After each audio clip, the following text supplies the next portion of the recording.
ఈరోజు మా ఇంట్లో బ్రేక్ఫాస్ట్ పరాటా. మైదా పిండితో కాకుండా చపాతీ పిండి గోధుమ పిండితో చేస్తున్నాను. కాకపోతే పిండి కొంచెం లూజ్గా కలిపాను. సో దాన్ని చపాతీలాగా ఒత్తుకొని దానిపైన కొంచెం నెయ్యి అప్లై చేసేసేయండి. లేదా పిండి అంటే బియ్య పిండి కానీ మైదా పిండి కానీ మీ ఇష్టం. బట్ నేనైతే నెయ్యి వేసాను అనమాట. అలా స్ప్రెడ్ అప్ చేసిన తర్వాత దాన్ని ఈ విధంగా రోల్ చేస్తున్నాను. రోల్ చేసి ఈ విధంగా రౌండ్ షేప్లోకి ఫోల్డ్ చేసుకోండి.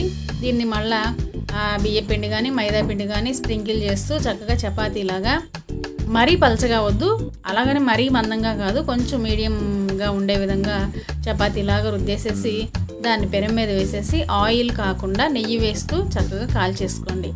అలా కాలిన దాన్ని నేను చూపిస్తున్న విధంగా మునివేళ్లతో 2 చేతులతో చక్కగా అలాగా మెత్తగా మ్యాష్ చేసేసేయండి.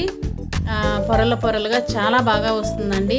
మధ్యలో నెయ్యి వేయటం వల్ల చాలా స్మూత్గా కూడా ఉంటుంది. చికెన్ కర్రీతో ఈరోజు మేము మా బ్రేక్ఫాస్ట్ని అయితే లాగించేసేసాం. నచ్చితే లైక్